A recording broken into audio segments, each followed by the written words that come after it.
الحمد لله نحمده ونستعينه ونستغفره ونعوذ بالله من شرور أنفسنا ومن سيئات أعمالنا من يهد الله فلا مضل له ومن يضلل فلا هادي له ونشهد أن لا إله إلا الله وحده لا شريك له ونشهد أن سيدنا وحبيبنا ومولانا محمدا عبده ورسوله الذي أرسله بالحق بشيرا ونذيرا وداعيا إلى الله بإذنه وسراجا منيرا فقد قال الله تعالى في كلامه المجيد وفرقانه الحميد أعوذ بالله من الشيطان الرجيم بسم الله الرحمن الرحيم إن الله وملائكته يصلون على النبي يا أيها الذين آمنوا صلوا عليه وسلموا تسليما اللهم صل على مولانا محمد وعلى آل سيدنا مولانا محمد اللهم صل على مولانا محمد وعلى آل سيدنا مولانا محمد بلغ العلا بكماله كشف الدجى بجماله حسنت جميع خصاله صلوا عليه درفشانی نے تیری قطروں کو دریا کر دیا دل کو روشن کر دیا آنکھوں کو بینا کر دیا بلغ العلا بکمالہ کشف الدجى بجمالہ حسنت جميع خصاله صلوا عليه خود نہ تھی جو راہ پر غیروں کے ہادی بن گئے کیا نظر تھی جس نے مردوں کو مسیحا کر دیا بلغ العلا بکمالہ کشف الدجى بجماله حسنت جميع خصاله صلوا عليه জনাব সভাপতি ফেনী দারুল ইসলাম সোসাইটি কর্তৃক আয়োজিত তাফসীরুল কোরআন মাহফিলের আজকের সম্মানিত সভাপতি ফেনীর সম্মানিত ব্যক্তিত্ব জননেতা জামাত ইসলামী বাংলাদেশের ফেনী জেলা শাখার সম্মানিত আমির আমার সহকর্মী বিশিষ্ট রাজনীতিবিদ মহান জাতীয় সংসদের মাননীয় সংসদ সদস্য জনাব জয়নুল আবদিন সাহেব জামাত ইসলামী বাংলাদেশের সম্মানিত নায়েবে আমির জননেতা জনাব মকবুল আহমদ সাহেব হাজারাত ওলামায়ে কেরাম সম্মানিত প্রিয় ফেনী এবং পার্শ্ববর্তী এলাকা থেকে আগত সম্মানিত ভাইয়েরা, পর্দার আড়ালের মা এবং বোনেরা, আসসালামু আলাইকুম ওয়া রাহমাতুল্লাহি ওয়া বারাকাতুহু। আমরা আল্লাহ তাআলার শুকর আদায় করছি যে মহান আল্লাহ রব্বুল ইজ্জত ওয়াল জালাল আমাদেরকে আজকে এই সুন্দর মাহফিলে উপস্থিত হওয়ার তৌফিক এনায়েত করেছেন। সেই মনিবের দরবারে শুকরগুজার হচ্ছি। আমরা সকলে পড়ছি আলহামদুলিল্লাহ। রব্বানা লাকাল হামদ হামদান কাসীরান তাইয়্যিবান মুবারাকান ফীহি ইয়া রাব্বি লাকাল হামদু কামা ইয়ানবাগি লিজালালি ওয়াজহিকা ওয়া আযীমি সুলতানিকা। আমরা আল্লাহ তাআলার শুকর আদায় করে নিলাম। তিনি সুন্দর পরিবেশ তৈরি করে দিয়েছেন এই মাহফিলে আসার বসার। তিনি যদি আজকে বৃষ্টি দিতেন, ঝড় দিতেন, অন্যান্য বছরে যেমন হয়েছিল সেরকম হলে আমরা আসতেও পারতাম না, শুনতেও পারতাম না, ঠিক না ভাই? তবে গরম খুব বেশি, আপনাদের হাত নাড়া দেখে বুঝতেই পারছি, এবং আমি নিজেও অনুভব করছি প্রচণ্ড গরম। তবে এর থেকে জাহান্নামের গরম অনেক অনেক অনেক বেশি। তো আল্লাহ তাআলা আজকের এই বসাটা কিয়ামতের দিন আল্লাহ তাআলা তার বান্দাদেরকে জান্নাতে দেওয়ার জন্য বাহানা তালাশ করবেন। কিয়ামতের দিন আল্লাহ তাআলা কোরআন শুনতে এসেছিলাম, গরম সহ্য করছিলাম, এইটা যেন কিয়ামতের দিন আল্লাহ তাআলা আমাদেরকে ক্ষমা করে দেওয়ার জন্য একটা জারিয়া হিসেবে গ্রহণ করেন। যেমন গরম তেমন পোকা। আপনারা মানুষ যেমন আসছেন, পোকা তার থেকে কম আসে নাই। এখন তারা পোকাদেরও দাওয়াত দিয়েছে নাকি কর্তৃপক্ষ আমি জানি না, বিনা দাওয়াত দিয়ে আসছে। তো যাই হোক, আল্লাহ তাআলা আমাদেরকে শেষ পর্যন্ত কথাগুলি শোনার এবং বলার তৌফিক যেন আল্লাহ দেন। আমরা বলি আমিন।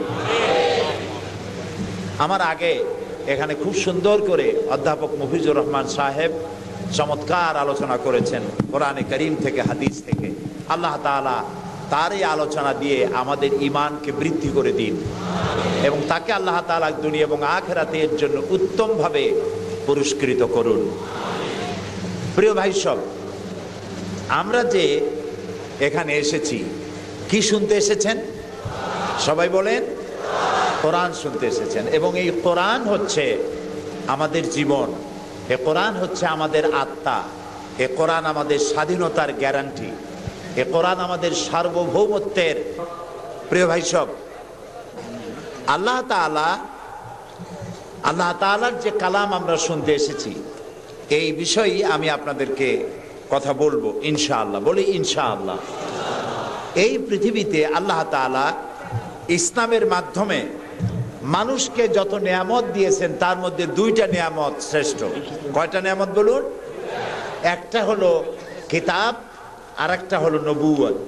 একটা হলো কিতাব আর একটা হলো নবুয়ত। এই দুইটা জিনিস হচ্ছে ইসলামের মাধ্যমে, সরে যান, ইসলামের মাধ্যমে আল্লাহ তাআলা যত নিয়ামত দিয়েছেন তার মধ্যে শ্রেষ্ঠ নিয়ামত। আল্লাহ যদি শুধু নবী পাঠাতেন আর কিতাব যদি না দিতেন, তাহলে মানুষেরা নবীদেরকেই আল্লাহ বানায় নিত। কথা বুঝতে পেরেছেন? যেমন ঈসা আলাইহিস সালামকে তারা আল্লাহ বানাইছিল, আল্লাহর ছেলে বানাইছে, পরবর্তী সময় তাকে আল্লাহই বানায় ফেলেছে। এবং ইহুদিরা হযরত ওজায়েরকে আল্লাহর ছেলে বানাইছে। সুতরাং শুধু নবী যদি আসতো আর কিতাব না আসতো, তাহলে সর্বনাশ হয়ে গিয়েছিল। আর যদি শুধু কিতাব আসতো, যদি নবী না আসতেন, তাহলে মাঝিহারা নৌকার মতো একুল উকুলে ধাক্কা খেয়ে দরিয়ার মাঝে ডুবে মরত মানুষ। এই জন্য আল্লাহ তাআলা যে নিয়ামত দিয়েছেন তার মধ্যে দুইটা নিয়ামত শ্রেষ্ঠ। একটা হচ্ছে নবুয়ত আর একটা হলো কিতাব। আপনারা জানেন যে নবী করিম সাল্লাল্লাহু আলাইহি সাল্লামকে আল্লাহ তাআলা যখন দুনিয়ায় পাঠালেন, তখনকার সমাজ ছিল চুরি, ডাকাতি, জেনা, ব্যভিচার, হত্যা, ধর্ষণে ভরপুর। যে কারণে আমরা ওই সমাজটাকে বলি ডেজ অফ ইগনোরেন্স। আমরা বলি আইয়ামে জাহিলিয়াত, কুসংস্কারাচ্ছন্ন যুগ বলি, অন্ধকারাচ্ছন্ন যুগ বলি। তো আমরা যতটা খারাপ তাদেরকে বলি, আসলে কি ওই যুগটা অত খারাপ ছিল, অত আহাম্মক ছিল না। তাদের যুগেও কবি ছিল, সাহিত্যিক ছিল। সে যুগের কবির কবিতা এখনো বিশ্ববিদ্যালয়ের উচ্চ শ্রেণীতে পড়ানো হয়, মাদ্রাসার কামেল শ্রেণীতে, ফাজেল শ্রেণীতে, উচ্চ শিক্ষায় এখনো তা পড়ানো হয়। তাহলে বোঝা গেল যে তারা অত বেকুব নয় যত বেকুব আমরা মনে করি। ওরা রাস্তা দিয়া উট বা ঘোড়া হেঁটে গেলে পরবর্তী সময় উটের পদচিহ্ন, ঘোড়ার পদচিহ্ন দেখে বলতে পারত এই ঘোড়াটি বা উটটি স্ত্রী জাতীয় না পুরুষ জাতীয়। এটা বুঝতে পারা কি বেকুবের লক্ষণ না বুদ্ধিমানের লক্ষণ? বুদ্ধিমানের লক্ষণ। তাদের ছিল দারুণভাবে স্মৃতিশক্তি, সাংঘাতিক স্মৃতিশক্তি, মনে রাখার মতো ক্ষমতা। ইতিহাস লিখছে সেই যুগের এক বাদশাহ, তার অভ্যাস ছিল কবিতা শোনা, নতুন নতুন কবিতা শুনে পুলকিত হতেন। এখন নতুন কবিতার কত শোনানো যায়, এখন কবিতা আর মানুষ নতুন করে আর বানাচ্ছে না। ফলে রাজা তার মন্ত্রীদেরকে ডেকে বলল যে বাজারে শোহরাত করে দাও, যে ব্যক্তি নতুন কবিতা রাজাকে শোনাতে পারবে তাকে 10 সহস্র মুদ্রা পুরস্কার দেওয়া হবে। মন্ত্রীরা বলল এটা তো সর্বনাশ হবে, এই নতুন কবিতা লোকেরা বানায় আনবে আর আপনি 10 সহস্র করে মুদ্রা দিয়ে দিয়ে রাজভান্ডার তো শেষ হয়ে যাবে। রাজা বলল না, আমার বুদ্ধি আমার কাছে, তোমরা শুধু এইভাবে ঘোষণাটা দিয়ে দাও আর 3টা লোক দাও আমাকে, একবার শুনলে মুখস্থ হয় এরকম একজন দাও, 2বার শুনলে মুখস্থ এরকম আরেকজন দাও, 3বার শুনলে মুখস্থ এরকম আরেকজন দাও। স্মৃতিশক্তি সম্পন্ন এরকম 3 জন লোক পাওয়া মোটেই কষ্ট হলো না। বাজারে শোহরাত করে দেওয়া হলো। নতুন নতুন নতুন নতুন কবিতা তৈরি করে কবিরা আসতে লাগলো, দিচ্ছে। আপনারা থামেন না, আমি তো বলে দিয়েছি, ফ্যান সরাই দেন পিছনের দিকে, পিছনে লাগাই দেন আমার পিছনে। এখন এখন কবিরা কবিতা রচনা করে নিয়ে আসছে, নতুন কবিতা শুনতেছে রাজা। কবিতা শুনে শখ মিটাইয়া রাজা বলছে এটা কি একটা নতুন কবিতা হলো কবি, এটা তো আমি জানি। কবি কয় যেন আপনি জানবেন কি করে, তো আমি তৈরি করেছি, কত হোমওয়ার্ক করে রাত জায়গা কষ্ট করে এটা তৈরি করেছি, আর আপনি বলছেন আমি জানি। বাদশা বলছে শুধু আমি না, তোমার বিশ্বাস হয় না, এই যে আমার পাশে যে সব পারিষদের লোকেরা যারা বসে আছে ওরাও জানে। কবি চ্যালেঞ্জ করলো অসম্ভব, আমি সারা রাত জেগে জেগে কষ্ট করে রুদ্ধদ্বার কক্ষে বসে বসে কবিতা রচনা করেছি, কারো জানার কথা না। তোমার বিশ্বাস হয় না? ওই যে একবার শুনলে যার মুখস্থ হয় তার বললো তুমি শোনাও তো, সে দাঁড়ায় শোনাই দিল। 2বার শুনলে যার মুখস্থ হয় তার তো 2বার শোনা হয়ে গেছে, বললো তুমি শোনাও, সেও শোনাই দিল। 3বার শুনলে যার মুখস্থ হয় তার তো 3বার শোনা হয়েছে, বললো তুমি শোনাও তো, সেও শোনাই দিল। কবি বেচারা বেকুব হয়ে হেঁটে গেল। এরকম কবিদের কাছ থেকে নতুন নতুন কবিতা শুনে শখ মেটাতে মেটাতে এক চালাক কবি অবস্থাটা বুঝে ফেলেছে। সে বুঝে এক কবিতা তৈরি করে এনেছে, এনে বলছে জাহাপানা আমি এক কবিতা এনেছি। বললো না যে নতুন কবিতা এনেছি, কবিতা এনেছি। বাদশা বলল শোনাও। কবি কবিতা শোনালেন। তার কবিতার অর্থ ছিল এরকম যে হে রাজা, আপনার পিতা আর আমার পিতার সাথে ছিল গভীর বন্ধুত্ব। এই বন্ধুত্বের সূত্র ধরে আপনার পিতা আমার পিতার কাছ থেকে 10 সহস্র রৌপ্য মুদ্রা ধার করেছিলেন। চুক্তিপত্রে লেখা ছিল আপনার পিতা আর আমার পিতা মরে যাওয়ার পর আপনি আপনার পিতার উত্তরাধিকার সূত্রে আমার পিতার কাছে দেনা হিসাবে 10 সহস্র রৌপ্য মুদ্রা আমাকে পরিশোধ করবেন। বাদশা শুনিয়া চিন্তা করলো সর্বনাশ, আমি যদি বলি যেটা আমি জানি আর সাথের লোকেরাও জানে তাহলে তো সাক্ষী প্রমাণ হয়ে গেল, তাহলে তো 10 সহস্র মুদ্রা না রৌপ্য মুদ্রা দেওয়া লাগবে, কি সাংঘাতিক কথা। রাজা তখন বলল কবি এতদিনে নতুন একটা কবিতা তুমি আমারে শোনালে যা আমিও জানি না আমার লোকেরাও জানে না। আমি এই গল্পটি আপনাদেরকে শোনালাম এজন্যে যে সেই যুগের লোকেরা যতটা পাগল, আহাম্মক, বেকুব আমরা মনে করি এরকম বেকুব ছিল না, আহাম্মক ছিল না। তাদের শৌর্য ছিল, তারা স্বাধীন চেতা ছিল, বীরত্ব গাথা ছিল তাদের, তারা কারোর অধীনতা স্বীকার করতো না, বুদ্ধি ছিল, প্রজ্ঞা ছিল, মেধা ছিল, সব ছিল। শুধু একটি জিনিসের অভাবে তারা চুরি করত, ডাকাতি করত, জেনা করত, ব্যভিচার করত, হত্যা করত, এগুলিকে কোনো অপরাধ মনে করত না। সেই জিনিসটির নাম ছিল ওহীর জ্ঞান। সেই জিনিসটির নাম ছিল কি?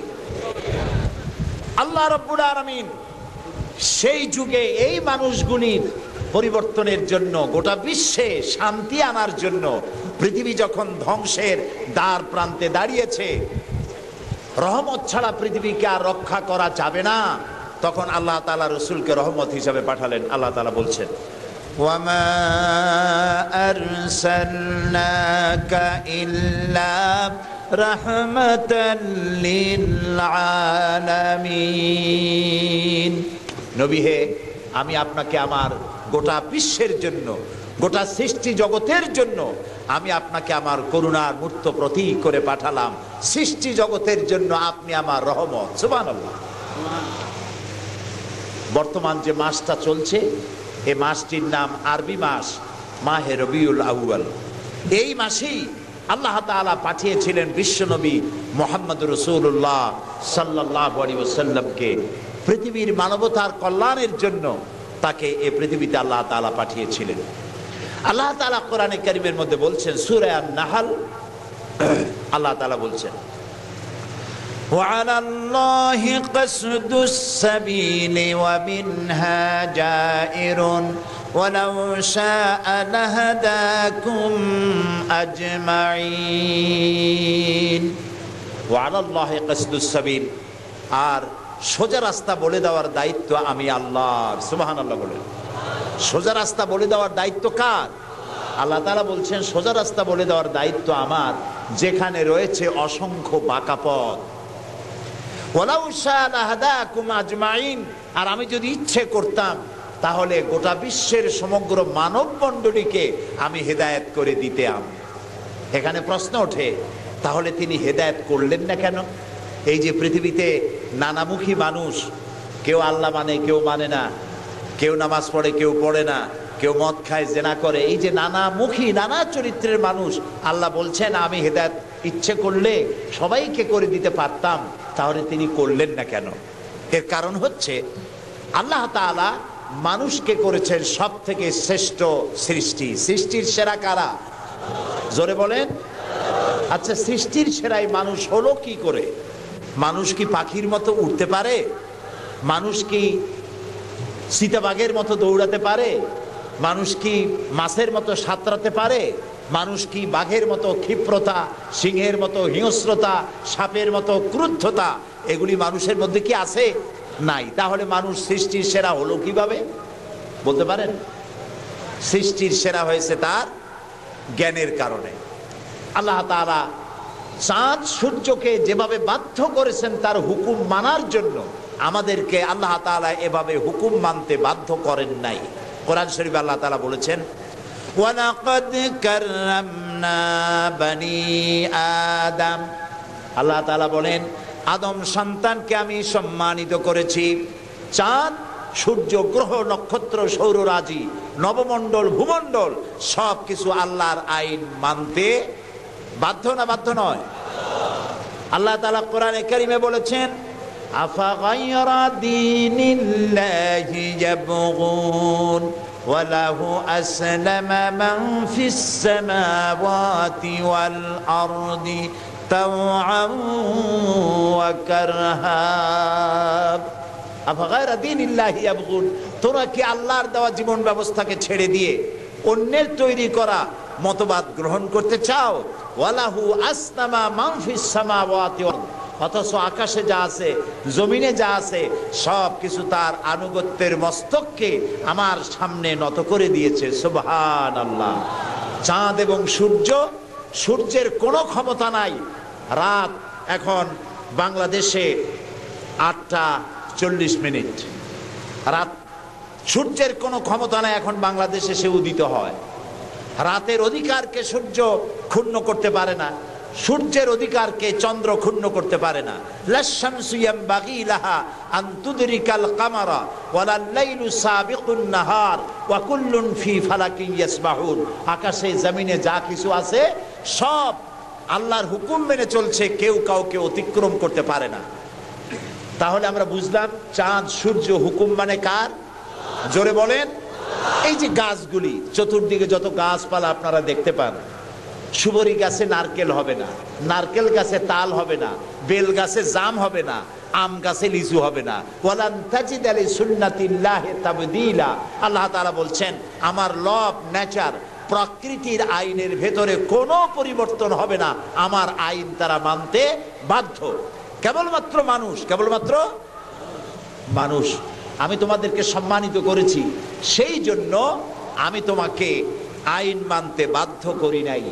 কোরআন শরীফে আল্লাহ পাক বলছেন ইচ্ছে করলে কুফরি করতে পারো, ইচ্ছে করলে ঈমান আনতে পারো, ইচ্ছে করলে মুমিন হতে পারো, ইচ্ছা করলে কুফরিও করতে পারো। এটা তোমার ইচ্ছার উপরে ছেড়ে দিয়েছে। কারণ কাদ তাবায়্যানার রুশদু মিনাল গাই, হক আর বাতিল দুইটাকে আমি আলাদা করে দেখিয়ে দিয়েছি। আসহাবুল ইয়ামিন, আসহাবুশ শিমাল, ডানপন্থী আর বামপন্থী দুইটা দল আমি দেখাই দিয়েছি। ডান দিকে, আর এটা বোঝার জন্য বিবেক দিয়েছি। কি দিয়েছি বলেন? বিবেক। বিবেক আছে আমাদের? আছে কিনা?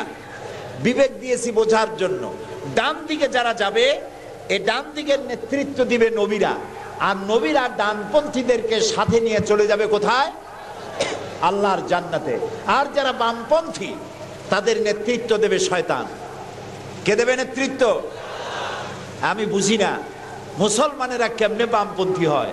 আমাদের দেশে কিছু মুসলমান আছে নামধারী, নাম মুসলমানের, কিন্তু নিজেদের পরিচয় দেয় তারা বামপন্থী। আছেন এরকম? এই সমস্ত বামপন্থীদের নেতৃত্ব দিবে শয়তান, আর এদেরকে নিয়ে শয়তান তাদেরকে নিয়ে যাবে কোথায়? আল্লাহ তাআলা বলছেন কাদ তাবায়্যানার রুশদু মিনাল গাই, হক এবং বাতিলকে আলাদা করে আমি ভাগ করে দুটি পথকে দেখিয়ে দিয়েছি। এখন তোমার ইচ্ছা আমার উপর ঈমান আনতেও পারো, আর যদি ইচ্ছা হয় আমার সাথে কুফরিও করতে পারো। যেহেতু তুমি গাছ না, সূর্য না, চন্দ্র না, তুমি মানুষ, আমি তোমাকে সম্মান দিয়েছি, সেজন্য তোমার এখতিয়ারে ছেড়ে দিয়েছি আর বিবেকও দিয়েছি। এই বিবেক দিয়ে তুমি বুঝতে পারবা পথ কোনটা। আল্লাহ বলছেন আমার দায়িত্ব হলো ওয়া আলাল্লাহি কাসদুস সাবিল, সোজা রাস্তা বলে দেওয়ার দায়িত্ব আমার। সুবহানাল্লাহ। আমি বলে দিয়েছি সোজা রাস্তা কোনটি। আল্লাহ তাআলা বলেন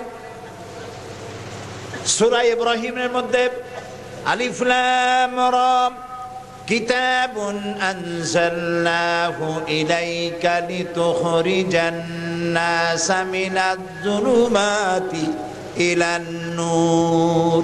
আল্লাহ তাআলা বলেন হে নবী, আমি আপনার উপর একখানা কিতাব অবতীর্ণ করলাম। এটা একটি কিতাব নাজিল করলাম এই জন্য লিতুখরিজান নাসা মিনাজ-জুলুমাতি ইলান নূর, যাতে করে আপনি মানব মণ্ডলীকে অন্ধকার সমূহ থেকে আলোর দিকে নিয়ে আসতে পারেন। লক্ষ্য করুন কথা আল্লাহ, আমি কার কথা শোনাচ্ছি? অন্ধকার সমূহ থেকে আলোর দিকে নিয়ে আসতে পারেন। ওলামারা যারা আলেম তারা বুঝবেন, কোরআন শরীফে আল্লাহ তাআলা অন্ধকারের কথা যত জায়গায় বলেছেন বহু বচনে বলেছেন, এক বচনে বলেন নাই। আর আলোর কথা যখন বলেছেন তখন এক বচনে বলেছেন, বহু বচনে বলেন নাই। নূরের বহু বচন হলো আনোয়ার, এই শব্দটি কোরআন শরীফের মধ্যে নাই। আল্লাহ এখানে কি বলছেন? আমি আপনার উপরে কিতাব অবতীর্ণ করলাম এই জন্য যাতে করে আপনি মানব মণ্ডলীকে অন্ধকার সমূহ থেকে আলোর দিকে আনতে পারেন। অন্ধকার সমূহ কি? অন্ধকার সমূহ হচ্ছে মানব রচিত যত মতবাদ, এ সবগুলো কি বলেন সবাই? অন্ধকার। আর ইসলাম হলো আলো। অন্ধকারের অনেক রূপ হয়, আলোর রূপ হয় মাত্র, বলেন কয়টা হয়? দেখুন, অঙ্ক যেদিন পরীক্ষা হয়, ম্যাট্রিক হোক আর দাখিল পরীক্ষা হোক, অঙ্কের যে পরীক্ষাটা যেদিন হয় সেদিন অঙ্ক পরীক্ষা দিতে গিয়ে যাদের অঙ্ক ভুল হয় তাদের ফলাফল একরকম হয় না বহু রকম হয়? ভুল যা হয় কয় রকম হয়? আর অঙ্ক যাদের রাইট হয় তাদের কয় রকম হয়? একরকম। তাহলে এর দ্বারা কি বোঝা যায়? সত্যের রূপ একটা আর ভুলের রূপ অনেকগুলো। এই জন্য আলোর রূপ একটা, অন্ধকারের রূপ অনেক। যেমন বিদ্যুতের আলো, কেরোসিনের আলো, হেসাকের আলো, চাঁদের আলো, সূর্যের আলো, যত রকমের আলো আছে সব আলোর রূপ একটাই, কিন্তু অন্ধকারের রূপ বিভিন্নতর। শবে কাজেবের এক রকমের অন্ধকার, অমাবস্যার আর এক রকমের অন্ধকার, রাতের আধারের আর এক রকম অন্ধকার, মেঘাচ্ছন্ন হওয়ার আর এক রকম অন্ধকার, কুয়াশাচ্ছন্ন হওয়ার আর এক রকম অন্ধকার, দরজা জানালা ভেন্টিলেটর সব বন্ধ করে দেওয়ার আর এক রকমের অন্ধকার। অন্ধকারের রূপ অনেক আর আলোর রূপ একটা। আল্লাহ বলছেন কোরআন এই জন্য নাজিল করেছি লিতুখরিজান নাসা মিনাজ জুলুমাতি ইলান নূর। মানুষের তৈরি করা যত মতবাদ সব অন্ধকার, আর ইসলাম হচ্ছে আলো। আল ইসলাম নূর, ইসলাম হচ্ছে আলো। আলোর রূপ একটা। আলোর রূপ কয়টা? আল্লাহ তাআলা বলছেন ওয়া আলাল্লাহি কাসদুস সাবিল, আমি সোজা রাস্তা বলে দেব, যেখানে আছে অসংখ্য বাঁকা পথ সেই সোজা রাস্তার নাম কি বলতে পারবেন? মাশাআল্লাহ, আপনারা সবাই বলতে পেরেছেন। সেই ইসলাম, সেই পথের নাম ইসলাম। এই ইসলামের পথ প্রদর্শক ছিলেন আল্লাহর নবীরা। দুনিয়ায় যত নবী আল্লাহ পাঠিয়েছেন সমস্ত নবীরা হচ্ছেন ইসলামের পথ প্রদর্শক। কিন্তু বইপত্রে অনেক সময় একটা কথা ভুল লেখে। তারা লেখে মুহাম্মদ সাল্লাল্লাহু আলাইহি ওয়াসাল্লাম ইসলাম ধর্মের প্রবর্তক। এটি একটি ভুল কথা। প্রবর্তক অর্থাৎ যিনি শুরু করেন, যিনি যে জিনিসটা চালু করেন তিনি ওইটার প্রবর্তক হন। ইসলামের প্রবর্তক হচ্ছেন আল্লাহ তাআলা, আর সমস্ত নবীরা হচ্ছেন প্রচারক, আর সর্বশ্রেষ্ঠ প্রচারক হচ্ছেন মুহাম্মাদুর রাসূলুল্লাহ সাল্লাল্লাহু আলাইহি ওয়াসাল্লাম। আল্লাহ রাব্বুল আলামিন তাকে পৃথিবীতে পাঠালেন ইসলাম প্রচার, প্রসার, প্রতিষ্ঠা এই কাজের জন্য। আল্লাহ তাআলা তাকে পাঠালেন এবং তাকে সর্বাধিক মর্যাদা দিলেন। এত বড় মর্যাদা আল্লাহ তাআলা পৃথিবীতে আর কারো দেন নাই। সুবহানাল্লাহ। কোরআনে কারীমের মধ্যে আমরা দেখতে পাই আল্লাহ রাব্বুল আলামিন যখনই কোন নবীকে ডাকার দরকার বোধ করেছেন তিনি নাম ধরে ধরে রেখেছেন। তিনি বলেছেন ইয়া আদম, ইয়া জাকারিয়া, ইয়া ইব্রাহিম, ইয়া ঈসা, ইয়া মূসা। গোটা কোরআন শরীফ তন্ন তন্ন করে যদি তালাশ করা যায় কোরআন শরীফের ভিতরে কোথাও ইয়া মুহাম্মদ এই শব্দটি, এই বাক্যটি কোথাও পাওয়া যাবে না। আল্লাহ তাআলা তার রাসূলকে মুহাম্মদ সাল্লাল্লাহু আলাইহি সাল্লামকে কোরআনে কারীমে কোথাও নাম ধরে ডাকেন নাই। কেন ডাকেন নাই? তাকে মর্যাদা দিয়েছেন। সুবহানাল্লাহ বলুন। আল্লাহ রাব্বুল আলামিন নিজে তো নাম ধরে ডাকেনি নাই, বরং কোরআনে কারীমে আল্লাহ রাব্বুল আলামিন বলেছেন ও পৃথিবীর মানুষেরা, আমার নবীকে তোমরাও যেন পরস্পরকে যেভাবে নাম ধরে ডাকাডাকি করো, আমার নবীকে তোমরা সেভাবে নাম ধরে ডাকবে না। আল্লাহ নিষেধ করে দিয়েছেন। কোরআনে কারীমের মধ্যে আল্লাহ তাআলা তাকে নাম ধরে ডাকেন নাই এবং তার মর্যাদা সমস্ত নবীদের চাইতে বেশি দিয়েছেন। পৃথিবীতে যত নবী এলেন সমস্ত নবীরা এসেছেন যার যার এলাকার উপরে ভিত্তি করে, ভাষার উপরে ভিত্তি করে, গোত্রের উপরে ভিত্তি করে। মুহাম্মদ সাল্লাল্লাহু আলাইহি সাল্লাম শুধু আরবি ভাষাভাষীদের নবী ছিলেন না, শুধুমাত্র মক্কার এবং মদিনার নবী ছিলেন না, তিনি বিশ্ব নবী। বলুন তো কি নবী? আল্লাহ রাব্বুল আলামিন কোরআনে কারীমের মধ্যে বলেছেন কুল ইয়া আইয়ুহান নাসু ইন্নী রাসূলুল্লাহি ইলাইকুম জামিআ। আল্লাহ তাআলা বলেন হে নবী আপনি বলুন ও পৃথিবীর মানব মণ্ডলী, আমি আল্লাহর পক্ষ থেকে তোমাদের সকলের জন্য আমি রাসূল হয়ে এসেছি। কিয়ামত পর্যন্ত এই পৃথিবীতে যত মানুষ আসবে সমস্ত মানুষের জন্য।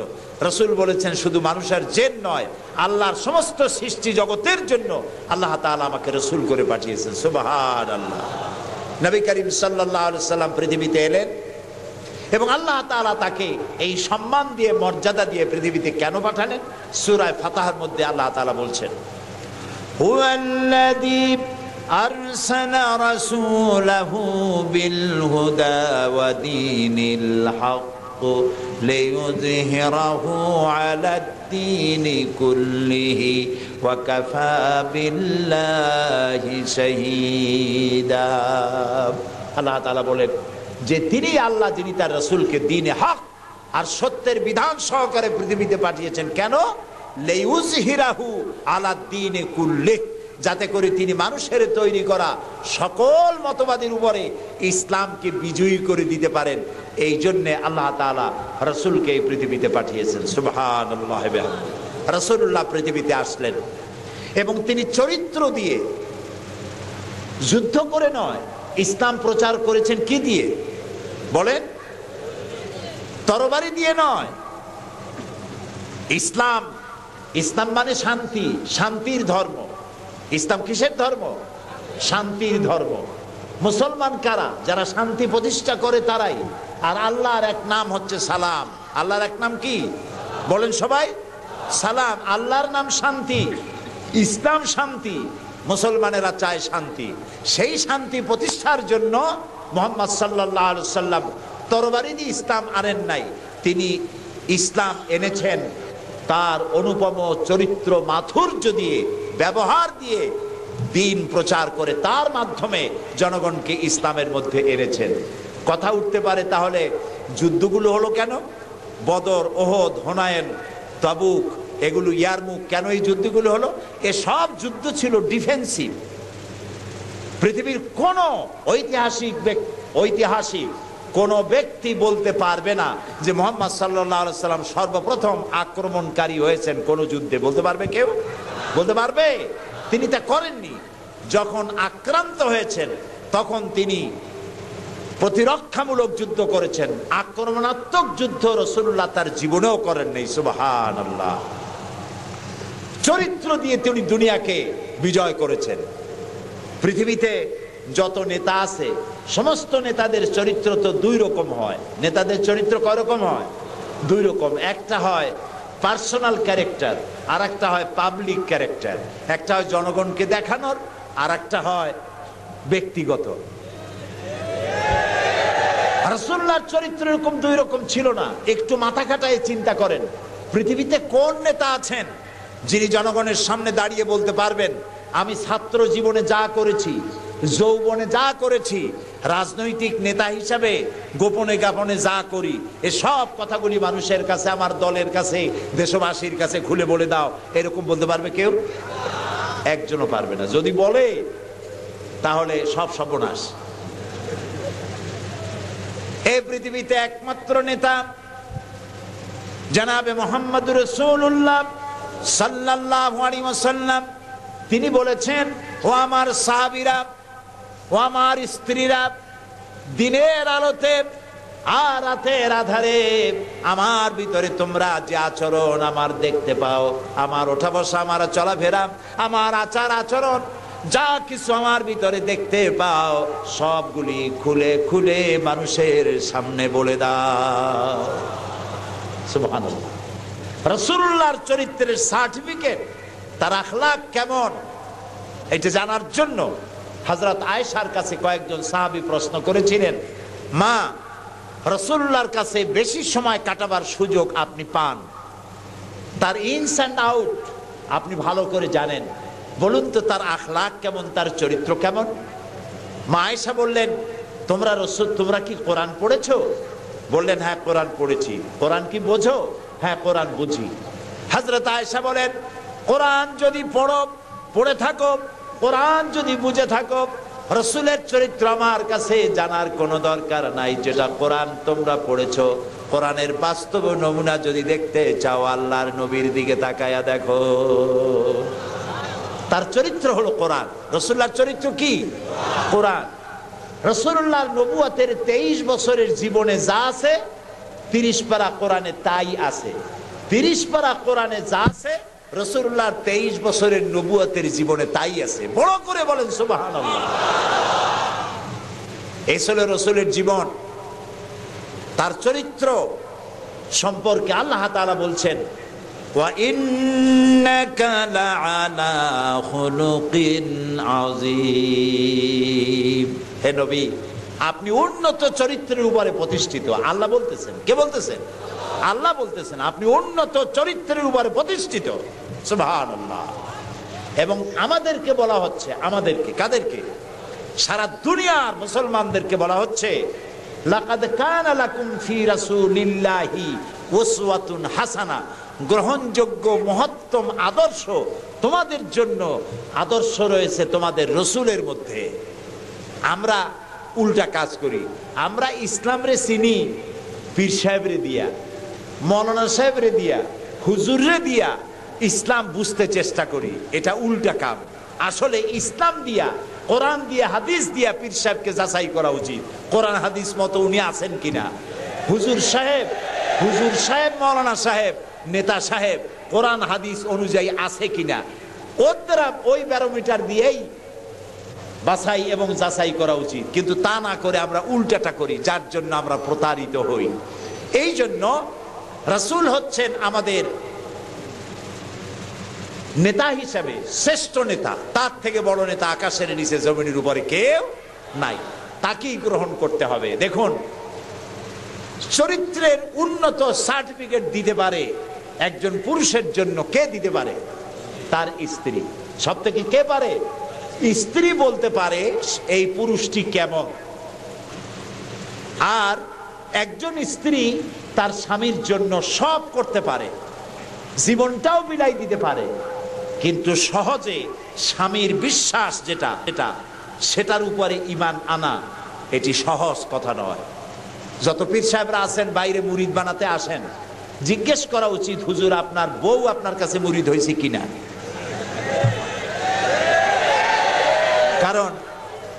কারণ বউ জানে। বাইরে এসে যতই হুজুর অনেক কিছু নামের আগে মিসবাহুল আরিফিন, সিরাজুস সালিকিন, তারপরে কি কুতুবে রব্বানি, গাউসে সামদানি,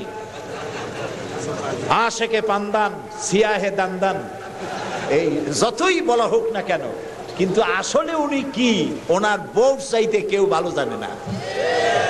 এটা ঠিক কিনা? বউ ঈমান আনছে কিনা, মুরিদ হইছে কিনা, ওইটা দেখা দরকার। ড্রাইভারকে জিজ্ঞেস করা দরকার আপনার হুজুর কেমন, ড্রাইভার বলতে পারবে। ওনার সাথে খাদেমদেরকে একান্তে জিজ্ঞেস করা দরকার হুজুর কেমন, ওনারা বলতে পারবেন। দেখুন, এই পৃথিবীতে নবী করিম সাল্লাল্লাহু আলাইহি ওয়াসাল্লাম যখন ওহী পেলেন, দ্বিতীয় ওহী ছিল ওয়ানজির আশিরাতাকাল আকরাবিন, নিকটবর্তী লোকদেরকে এবার দ্বীনের দাওয়াত দেন। এই সর্বপ্রথম দাওয়াতের জন্য আল্লাহ তাআলা বললেন, আল্লাহর প্রতি, জাহান্নামের প্রতি ভয় দেখান, সতর্ক করুন মানুষদেরকে। সর্বপ্রথম তিনি মনে করলেন নিকটবর্তীদেরকে দাওয়াত দিতে আল্লাহ বলেছেন আগে। তামার নিকটবর্তী খাদিজার চাইতে তো কেউ নাই। খাদিজার কাছে গিয়েই রাসূলুল্লাহ দাওয়াত দিলেন। দাওয়াতটা কি বললেন? খাদিজা, এই যে চোখে দেখা লাত, মানাত, উজ্জা, হুবাল, এর একটাও খোদা না, এগুলো বেহুদা। এগুলা কিছু বানাইতে পারে না, কেউ সাহায্য করতে পারে না, এমনকি নিজেকেও বিপদ থেকে রক্ষা করার কোন শক্তি ওদের নাই। এক অদেখা আল্লাহ আছেন, যিনি ছাড়া কোনো ইলাহ নাই। তোমাকে আমাকে তিনিই সৃষ্টি করেছেন, তাকে আল্লাহ হিসাবে মানো, যারা দেখা যায় না। আর আমি সেই আল্লাহর শেষ নবী, আমাকে নবী হিসাবে মানো। কত বড় কঠিন কথা, কত বড় কঠিন কথা। প্রিয় ভাই সব, পর্দার আড়ালের মা বোনেরা লক্ষ্য করুন, হযরতে খাদিজাতুল কুবরা রাদিয়াল্লাহু তাআলা আনহা 40 বছরের বয়সের সময় মুহাম্মদ সাল্লাল্লাহু আলাইহি সাল্লামকে বিয়ে করেছিলেন। তখন তার বয়স 25 বছর। আর আজ 40 বছর বয়সে নবীজি নবুয়ত পেয়েছেন। 15টি বছর সময় পেয়েছেন রাসূলকে কাছে থেকে দেখার। হযরতে খাদিজা যখনই দ্বীনের দাওয়াত পেলেন, অদেখা আল্লাহকে বিশ্বাস করতে হবে, মুহাম্মদ সাল্লাল্লাহু আলাইহি সাল্লামের নবুয়ত মানতে হবে, এই প্রশ্ন যখন সামনে এলো, হযরতে খাদিজা কোনো প্রশ্ন তোলেন নাই, এক মুহূর্ত দেরিও করেন নাই, সঙ্গে সঙ্গে পড়ে নিয়েছেন লা ইলাহা ইল্লাল্লাহু মুহাম্মাদুর রাসূলুল্লাহ। হযরত খাদিজা বললেন আবুল কাসেম, তিনি মুহাম্মদ সাল্লাল্লাহু আলাইহি সাল্লামকে আবুল কাসেম বলে ডাকতেন, হে কাসেমের পিতা, হে কাসেমের পিতা, আমি ঈমান আনলাম আল্লাহর উপরে যারে কোনোদিন দেখি নাই, আমি ঈমান আনলাম আপনার প্রতি, সেই আল্লাহর আপনি প্রেরিত রাসূল নবী হিসেবে মেনে নিলাম। কারণ বিগত 15টি বছর আপনার সাথে থেকে আপনার মধ্যে যে আচরণ দেখেছি, এই আচরণ কোনো সাধারণ মানুষের হতে পারে না, আপনি অবশ্যই আল্লাহর নবী, আমার কোনো সন্দেহ নাই। রাসূলুল্লাহ যা করেছেন, চারিত্রিক বিপ্লব করেছেন, তার কৈশোর, তার যৌবন ওই জনগণের মধ্যেই হয়েছে। আল্লাহ তাআলা সিরিয়া থেকে নবী এনে মক্কায় চাপায় দেন নাই, মিশর থেকে নবী এনে মক্কার উপরে চাপায় দেন নাই, ওই সমাজেই তিল তিল করে তিনি বড় হয়েছেন মানুষের মাঝে। আর মানুষেরা এক পর্যায়ে মুহাম্মদ এই নামটা ভুলিয়ে গেল, তাকে ডাকা শুরু করলো আল আমিন বলে। সুবহানাল্লাহ, এটা নবুয়ত পাওয়ার অনেক আগে তাকে ডাকতো আল আমিন। বিপদে পড়লে বলতো চলো আল আমিনের কাছে যাই, ঝগড়া হলে বলতো চলো আল আমিনের কাছে যাই, আমানত রাখতে হবে চলো আল আমিনের কাছে যাই। তার নামই লোকেরা ভুলে গেল, এক পর্যায়ে নাম প্রচারিত হলো আল আমিন, মানে কি? বিশ্বাসী। তিনি নিজেকে তিল তিল করে গড়েছেন, আল্লাহ তাআলা গড়ে তুলেছেন তাকে। হযরতে খাদিজা তার প্রতি ঈমান আনলেন, রাসূলুল্লাহ দাওয়াত দিলেন তার বন্ধু, যার সাথে তার বন্ধুত্ব ছিল 20 বছরের, হযরতে সাইয়েদুনা আবু বকর রাদিয়াল্লাহু তাআলা আনহু, 20 বছরের বন্ধু। হযরত আবু বকরের কাছে রাসূলুল্লাহ যখন দাওয়াত দিলেন যে আমি আল্লাহ রাসূল, আমার উপর ঈমান আনো, এক আল্লাহর উপর ঈমান আনো, হযরত আবু বকরও এক মুহূর্ত দেরি করেন নাই, বলেছেন আপনি অবশ্যই আল্লাহর নবী, আমার তো কোনো সন্দেহ নাই এর মধ্যে। সুবহানাল্লাহ। রাসূল পাক সাল্লাল্লাহু আলাইহি সাল্লাম এই মক্কি জিন্দেগিতে মানুষদেরকে তৈরি করলেন আল্লাহর ইচ্ছা মাফিক। তিনি দাওয়াত দিলেন একটি, তিনি বললেন ইয়া আইয়ুহান নাস কুলু লা ইলাহা ইল্লাল্লাহ তুফলিহু, হে মানব সকল পড়ো তোমরা লা ইলাহা ইল্লাল্লাহ, জোরে পড়েন লা ইলাহা ইল্লাল্লাহ, লা ইলাহা ইল্লাল্লাহ। একথা ঘোষণা করে দাও, কোন ইলাহ নাই, কোন আইনদাতা নাই, বিধানদাতা নাই, শাসনকর্তা নাই, কেউ নাই ইল্লাল্লাহ, আল্লাহ ছাড়া। এই দাওয়াত যখন তিনি দিলেন, যেই সমাজের লোকেরা তাকে আলামিন বলতো, সেই লোকেরা ফুলের মালা নিয়ে দৌড়ে আসতো নাকি? তারা পাথর নিয়ে ছুটে এলো, কারণ তারা বুঝতো লা ইলাহা ইল্লাল্লাহর মানে কি। লা ইলাহা ইল্লাল্লাহর মানে শুধু কোন ইলাহ নাই আল্লাহ ছাড়া, মুহাম্মদ সাল্লাল্লাহু আলাইহি ওয়াসাল্লাম আল্লাহর প্রেরিত রাসূল, এই কথাটুকু যদি শুধু হইতো তাহলে মার খাওয়া লাগতো না। রাসূলুল্লাহ মার খান নাই, মুসা আলাইহিস সালাম মার খান নাই, ইব্রাহিম আলাইহিস সালাম খান নাই, এমন কোন নবী নাই। 3 জন নবী ছাড়া, কয়জন নবী ছাড়া? 3 জন নবী ছাড়া মার খান নাই, দেশান্তরিত হন নাই, গালিগালাজ শোনেন নাই, ঠাট্টা বিদ্রুপ শোনেন নাই, এমন কোন নবী নাই। কয়জন নবী বাদে? 3 জন। একজন কে? আদম আলাইহিস সালাম। সে সময় কোনো মানুষই নাই, কাজেই তারে বিরক্ত করবে কে?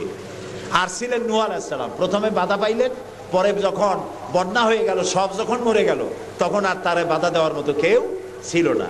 আর একজন ছিলেন হযরতে সুলাইমান আলাইহিস সালাম। হযরত সুলাইমানকে আল্লাহ সারা পৃথিবীর রাজত্ব তার হাতের মুঠায় দিয়ে দিয়েছিলেন, সেই জন্য তার বিরোধিতাকারী কেউ ছিল না। এই 3 জন বাদে ইয়া হাসরাতান আলাল ইবাদ, বান্দার উপর আফসোস, এমন একজন নবী রাসূল পাঠাই নাই যার সাথে সমকালীন যুগের লোকেরা ঠাট্টা করে নাই, বিদ্রুপ করে নাই, মারধর করে নাই। সবাই করেছে। কারণটা কি? কারণ কি? কারণ হলো লা ইলাহা ইল্লাল্লাহর মতো বিপ্লবাত্মক রিভলিউশন সৃষ্টিকারী কথা আকাশের নিচে জমিনের উপরে আর নাই। মানে কি? মানে হচ্ছে লা ইলাহা, কোন ইলাহা নাই, কোন আইনদাতা নাই, কোন বিধানদাতা নাই, কোন শাসনকর্তা নাই, কোন হায়াত আর মওতের মালিক কেউ নাই ইল্লাল্লাহ, আল্লাহ ছাড়া। এটি বিপ্লব সৃষ্টিকারী কথা। এই কথা যখন হযরত মুসা আলাইহিস সালাম বলেছিলেন ফেরাউনের সামনে, ফেরাউন তখন বলল, মা আলিমতু লাকুম মিন ইলাহিন গায়রি, আমি তো জানি না যে আমি ছাড়া আরো কোনো ইলাহ আছে, তুমি এক নতুন দাওয়াত নিয়ে আসছো। আনা রাব্বুকুমুল আলা, আমি তো বড় খোদা, আমি তো বড় ইলাহ। আমি এই গত 6 তারিখে মিশর সফর করেছিলাম, আমার জীবনের প্রথম এই মিশর সফর। উদ্দেশ্য ছিল মুসা আলাইহিস সালামের দেশ দেখা, ফেরাউনের দেশ দেখা। সেখানে ফেরাউনকেও অবশেষে দেখে এলাম। ফেরাউন মরে গেছে, কিন্তু তার দেহটাকে আল্লাহ তাআলা রেখে দিয়েছেন। আল্লাহ তাআলা তারে বলেছিলেন, যে জায়গায় যে দরিয়ায় তাকে ডুবানো হয়েছে সেই বাহার, সেই সমুদ্র দেখে এসেছি।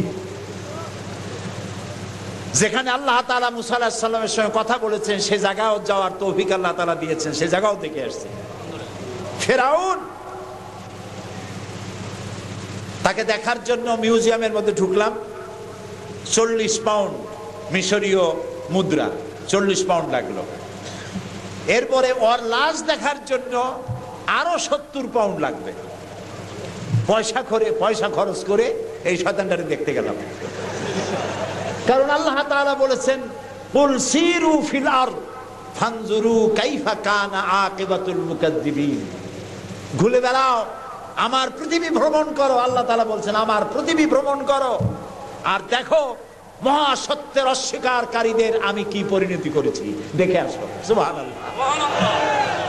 আমি গিয়ে দেখলাম মিস্টার ফেরাউন শুয়ে আছে, গ্লাসের বক্সের মধ্যে কাপড় দিয়ে জড়ানো, গর্দানটা এরকম চিকন, এতটা লম্বা গর্দান, মুখের মধ্যে দাঁত একটা আছে, হাতে এবং পা, হাত পা বের করা, তাতে কিছু নখ টক আছে এবং মাথায় কিছু চুলও আছে।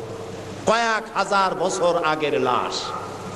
সে যখন ডুবতে ছিল তখন বলতেছিল, আমান্তু, না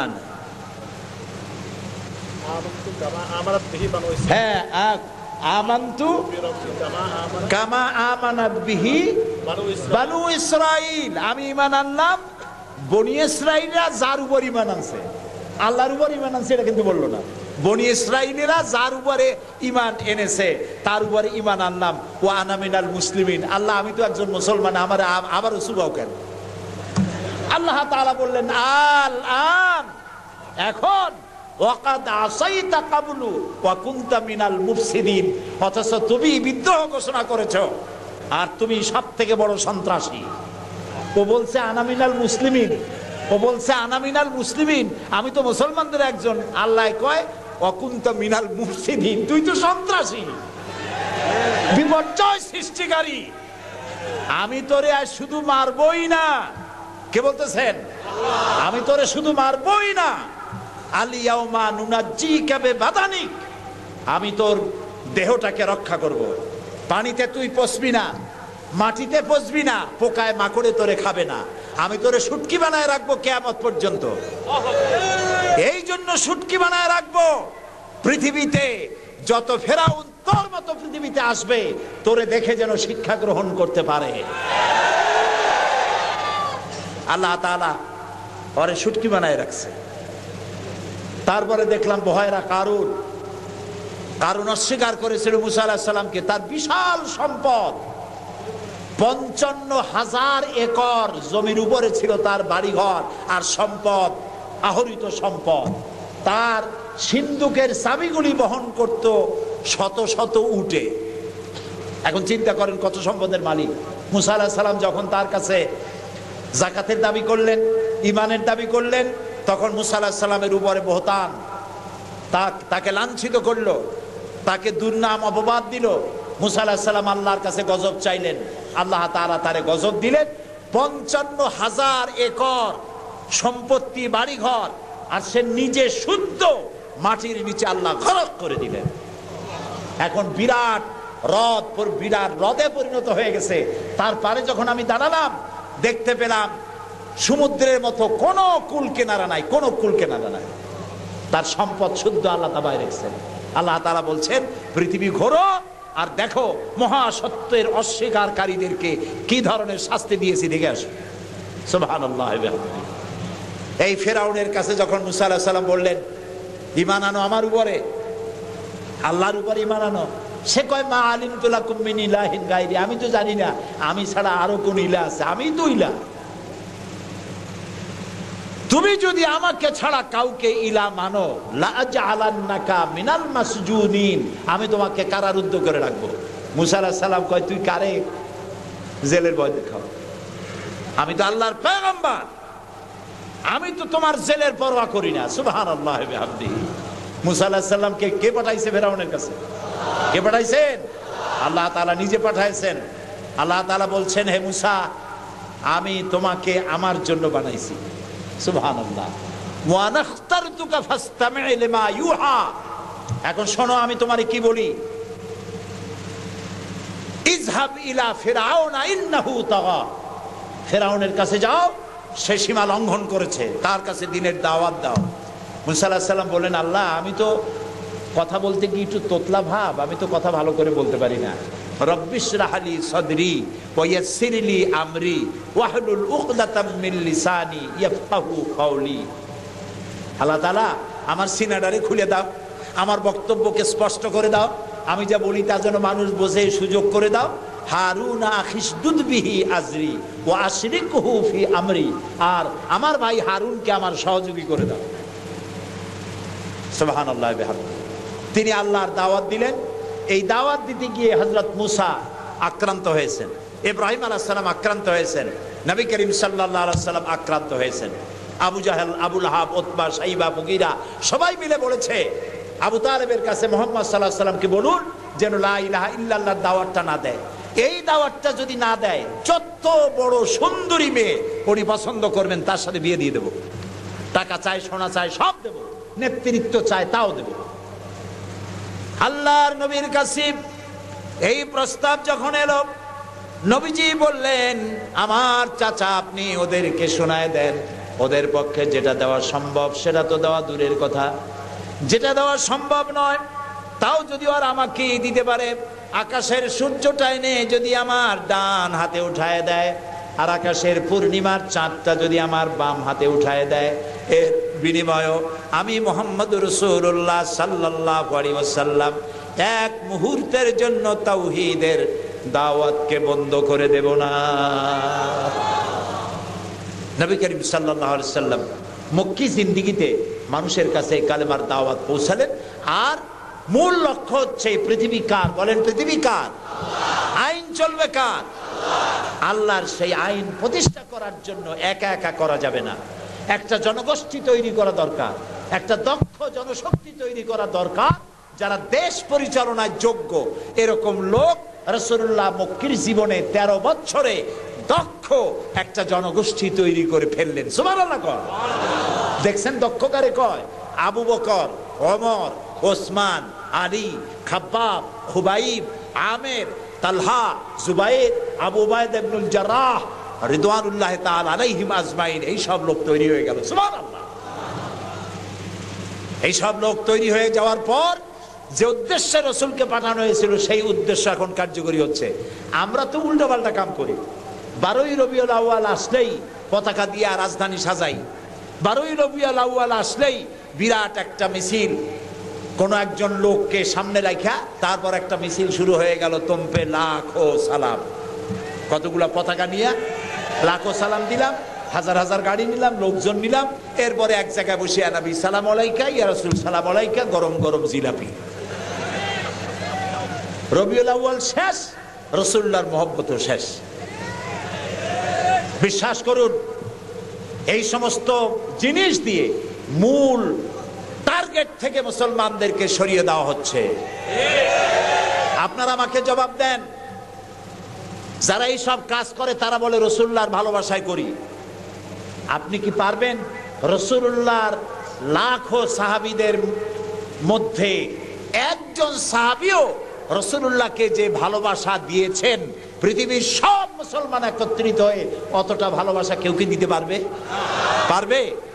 এবার বলেন, সাহাবীরা এরকম কোন মিছিল করেছেন রাসূলুল্লাহর জন্মদিনে? তার জন্মদিবস পালন করেছেন? করেন নাই। যেটা হাদিসে নাই আমরা তা করতে পারি না। যে মিলাদ এখন পড়া হয়, যে সিস্টেমে পড়ানো হয়, একত্রিত হয়ে ইয়া নবী সালাম আলাইকা, ইয়া রাসূল সালাম আলাইকা। সাহাবীরা এরকম করেন নাই, তাবিঈনরা করেন নাই, তাবিঈনরা করেন নাই। মিলাদের এই সিস্টেম চালু হয়েছে রাসূলের ইন্তেকালের অন্তত 600 বছর পর। ফাইনা তাযহাবুন, কোথায় চলছি আমরা? রাসূলের মূল অনুষ্ঠান ছেড়ে দিয়ে, মূল কাজ ছেড়ে দিয়ে ভিন্ন পথে প্রবাহিত হচ্ছি। আমাদেরকে বিভিন্ন শব্দের মার প্যাচে সিরাতুন নবী করব না মিলাদুন নবী করব, মিলাদ পড়বো তো দাঁড়ায় পড়বো না বসে পড়বো, এই সমস্ত চক্করের মধ্যে ভালাই দিয়া টার্গেটে যাওয়ার পথের থেকে আমাদেরকে বাধাগ্রস্ত করা হচ্ছে। প্রিয় ভাই সব, নবী করিম সাল্লাল্লাহু আলাইহি ওয়াসাল্লাম জনশক্তি তৈরি করে ফেললেন, একটা রাষ্ট্র চালাবার মতো লোক তৈরি হয়ে গেল। আপনি যদি এই যে আর্মির ট্রেনিং হয়, শীতকালীন মহড়া হয়, আর্মির ট্রেনিং হয় কেন? এত পয়সা দিয়ে আর্মি টিকায় রাখা হয় কি জন্য? কি জন্য? দেশ রক্ষার জন্য। আমরা তো সবাই দেশপ্রেমী, আমরা দেশ রক্ষা করতে তো আমরাই পারি। আর্মিদেরকে এত পয়সা খরচ করে করানো হচ্ছে কেন? এই জন্য করানো হচ্ছে, যখন যুদ্ধ বাঁধবে তখন আপনি অস্ত্র চালাইতে পারবেন না, অস্ত্র চালাবার মতো যোগ্যতা সম্পন্ন লোক গভর্নমেন্ট তৈরি করে, প্রতিরক্ষা বাহিনী তৈরি করে, যাতে করে কোন দেশ আমার স্বাধীন ভূমির উপরে আঘাত করতে না পারে। সেই জন্য এখন এটাকে পরিচালনার জন্য ট্রেনিং দেওয়া হয়। মুসলমানদেরকে আল্লাহ তাআলা কোরআনের মাধ্যমে, ইসলামের মাধ্যমে, হাদিসের মাধ্যমে তাদেরকে ট্রেনিং দেওয়া হয়। জমিন আল্লাহর, আইন চলবে আল্লাহ। আইনের ইমপ্লিমেন্টের জন্য, সে আইন প্রয়োগ করার জন্য দক্ষ যোগ্য জনশক্তি প্রয়োজন। রাসূলুল্লাহ নিজের সোহবত দিয়ে ধন্য করেছেন সাহাবায়ে কেরামদেরকে, তাদেরকে তৈরি করতে সক্ষম হয়েছেন। 13 বছর চলে যাওয়ার পর আল্লাহ পাক তাকে হিজরত করার অর্ডার করলেন। এবার রাসূলুল্লাহ মদিনায় চলে আসলেন। মদিনায় এসে ইসলামী রাষ্ট্রের ঘোষণা দিলেন। সুবহানাল্লাহ বলেন। এবার রাসূলুল্লাহ প্রেসিডেন্ট, এবার রাসূলুল্লাহ কি প্রেসিডেন্ট, রাষ্ট্রপতি। আর তার সংবিধান হলো কোরআন। সংবিধান কি? কোরআন। কোরআনের আইন চালু করে দিলেন। তিনি রাষ্ট্রপ্রধান হলেন। সমাজ থেকে চুরি, ডাকাতি, জেনা, ব্যভিচার, হত্যা, ধর্ষণ সব দূরীভূত হয়ে গেল। আজ মানুষ দরজা খুলে ঘুমাবার সুযোগ পেয়ে গেল।